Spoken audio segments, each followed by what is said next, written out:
Well, we have a special bonus episode on the podcast today, and I am sitting down with none other than Rachael Carter, the operations manager of You Belong. And what we're going to do is we're just going to chat about, we've got an exciting event coming up. Exciting, and we're going to chat about that event, as well as just get an idea of some of the exciting things that are on the horizon for You Belong as we kind of wind our way down towards the end of the year. And look forward to the future. So, Rachael, first of all, how are you doing? Really great. Yeah. It's a beautiful day out there, and just been to English class, and that always makes my heart full. So, doing great. Brilliant. So, we've got a bit of we've got a couple of interviews to have today. I just sprung this on you last minute. Yeah. But what's happening? What's the big news? Why are we in the Chronicle newspaper? What's going on? We're going skydiving. How scary is that? I know. I like how you say exciting. I'm not sure that I'm particularly excited, but we're going to do it. Yeah. And so it should be a really nice day, actually. So we're skydiving, we're fundraising for You Belong for 2021 so that we can continue to provide these incredible services like the English class that we saw today. And we have a wide range of people jumping out, not only you and I, but we've got, who've we got? So we've got Kader. Yeah. He's a former refugee. He's a high school student. Yeah. He's going to go to university next year. And he volunteers for You Belong. We've got Firas, who is studying English at TAFE, and you'll see his gorgeous blue eyes on the pictures, so make sure you keep your eye out on Facebook. His eyes are amazing. And another refugee, Sabar, who works at a local abattoir here in Toowoomba. Mm-hmm. So they're all representing the refugees of Toowoomba as they dive out of a plane. How brave is that? I know. It's, they've come from war and all sorts of tragic circumstances, and then they're willing to jump out of a plane to I know. They're probably out. First plane for many of them being on was flying out here to Australia, and next minute they're jumping in an old rickety Cessna and and plunging to bliss, let's hope. Yes, let's say that. So I think that's brave. And some other special notables as well. Some special notables. We've got Barbara Bluett. Yeah. She's grandma to Yazidi people here in Toowoomba, 72 years old.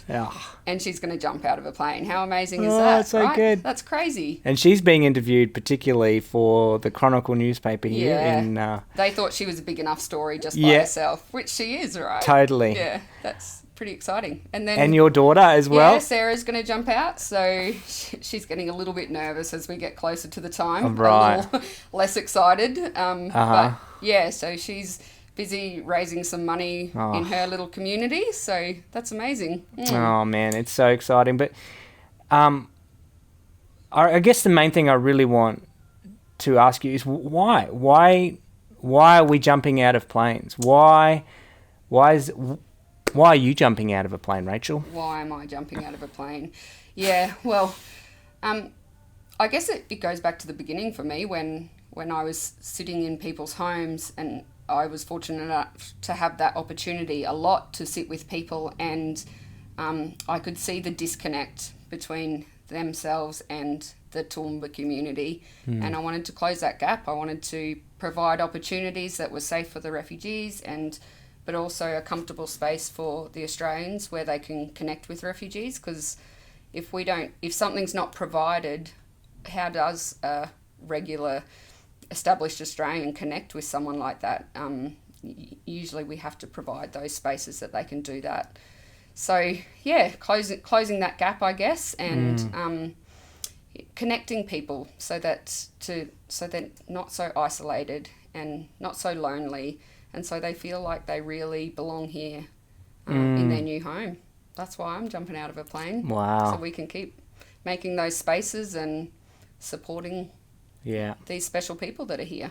Well, I wish people could actually visit Toowoomba and see the work that is happening, sitting on an English class, just as we came from to sit down here and watch the smile on their faces as they come in the door And, you know, they're learning more than just a language. They're actually learning how to belong and create relationships in this town through language is such an important key. And there's other programs that are offering, and hopefully more in the future, which, you know, we have a wonderful team that put posts up on our blog and our website to share some of these beautiful stories that we're talking about. And one that just stood out to me, which I guess really relates to why I'm here today, and why I'm willing to get out of a plane. It's that story of Samir. You know, Samir was this boy that had horrific injuries to his leg, and his family obviously were caught up in all that was happening amongst the Yazidi community in Iraq. They had an incredible gift. Wonderful people came alongside to support them, and now here they find themselves in Australia as well. And just last week, he was standing with you in this beautiful post, and the Mayor of Toowoomba receiving the Mayoral Achievement Award for his high school graduation. And to be honest, that is why we do it. That's why I do it, to see someone who has endured so much, a family stand there who have endured so much. And he is such a bright, shining hope of why we care for and take in those that are refugees, that are now here, not refugees anymore. They are integral parts of the community, leading the way. He is why I'm jumping out of a plane. And I'm just so thankful for the dedication of the team that is on the ground here. So many people making that happen. Rachel? What I love best about Samir's story is that, you know, he achieved so much with his school, and he's had so many operations and had time off school, but he was still able to achieve that mayoral award. But he wants to go on to be a doctor so that he can help people like him that have been through the same sort of circumstances as himself. So he's not worried about, you know, what he can get from like Australia or the community. He really wants to give back. And he's a 15, 16-year-old boy who already has that passion to give back to his community, and that's amazing. Oh my goodness. Yeah, wants to be a doctor. That's amazing. Rach, we've got some exciting things on the future. We don't have much more time to talk, but could you just give me a bit of an idea of some of the programs, some of the things looking to the future that is coming out of this work that you belong as a part of? Yeah, sure. We're expanding our English program. So we'll add another class on next year in a different part of town. So that'll be able to support some parents mostly of people at school. We also started it's really just a social group for younger women to just try and maybe teach them some ways that Australians get to like to socialise, and so that maybe they could approach someone in the future and go, hey, would you like to go bowling? And and they've actually experienced that, and you know, because otherwise they don't know necessarily what's out there or what they could do to maybe interact with someone. So that's exciting. We had one of those already, and we're looking forward to a few more, and we've got some very excited Australian young ladies as well as refugee young ladies who are keen to be a part of that. Brilliant. And we've got our Grow program as well, which we're hoping will start up in a different part of New South Wales, actually. So that's really exciting that we can reach beyond the Toowoomba boundaries. We've got plans to grow and expand into other communities. Things are going so well here, and we've got people reaching out, and that's just really exciting. Obviously, we can't do that without the support of people coming alongside us. It takes everyone. I'm excited, but you showed me these little cards in the office of can you help this individual, a newly settled refugee Australian, that there's so many ways you can come alongside individually, whether it be helping them with driving, whether it be helping them with just socially hanging out with them, like the program you're talking about. They're learning English. Can you sit down with them one-on-one? These are amazing initiatives, and it's just exciting to see them happen. And we've even got talks.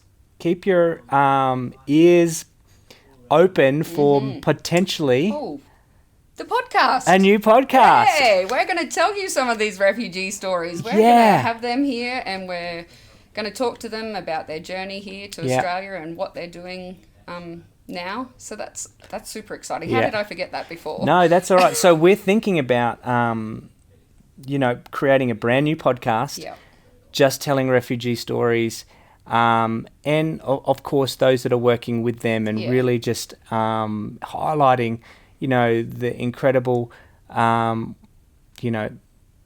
an inspiration to me when I look at, how they are so resilient, how they come here and achieve, like Samir and others. There's countless.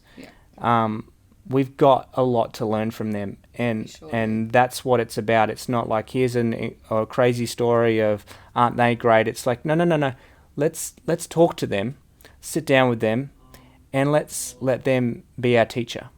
Let's them show us how to be curious, how to overcome, how to learn something. You be put out of your comfort zone and to evolve and change and grow when faced with some of the most difficult odds. And we're all experiencing that a bit in this season of 2020 and the pandemic. But I think they have something unique to show us and teach us. For sure. They're incredible. Their cultures that they come from have so much to teach us. So I'm looking forward to creating that space.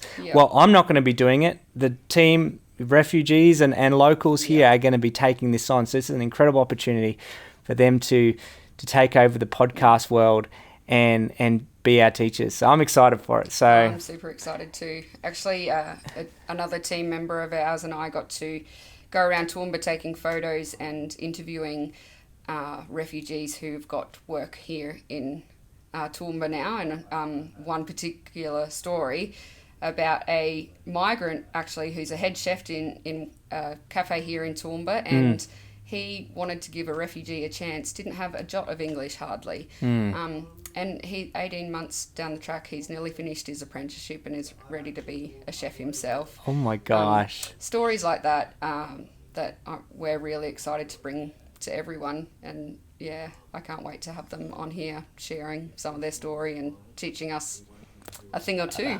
Oh my gosh, it's going to be awesome. So keep your ears open for that, and it might even be a video podcast, so you might be able to watch it too.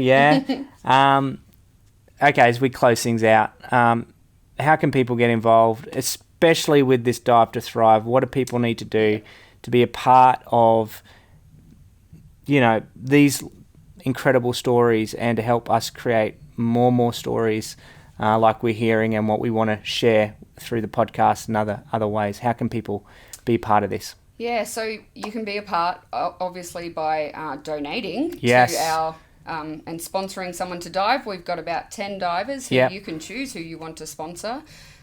So you can back them, and that encourages them as well in their journey as they fundraise, which is actually turns out to be a really big part of fundraising, to have people continually supporting you. You can share where do they go to make that donation? So you can look on our Facebook page, and we're constantly got stuff posting on there about Dive to Thrive. Or you can go to the mycause.com and you can put in Dive to Thrive.au. That's it.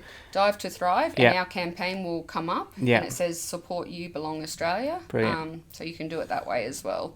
And you could even come on the day and support us. We're going to have a bunch of people on the beach hanging out for the day and just enjoying the sand and the surf. And not a bad day, place to spend a Saturday down at Kira. It's only two hours, so it's not even a big trip. It's definitely a day trip that you could do. So we're excited to just hang with some people and enjoy the sunshine as well. So and that'll be really nice for the people coming down to have a bunch of people to cheer them on. And look, guys, there's so many ways you can learn about You Belong. If you're just hearing about our work for the first time and you're just curious, youbelong.org.au. That's it. There's so many ways you can learn about and read about some blogs and stories, and ways you can volunteer and serve with us. If you're a Toowoomba local, they can volunteer You can contact us. There's all sorts of ways you can contact us. And yeah, there's a place for you. If whatever you have to offer, we'll find a place for you to help and support. Find a place for them to belong. There you go. Even you belong. Yeah. Awesome. Rach, any final last words? Thank you all for your support so far. We've raised an amazing $7,000 towards our $50,000 goal. And we're pretty hopeful that we can get a lot more than that. So thank you so much. And get behind us. That'd be amazing. That's awesome. We're hopeful we can reach that goal.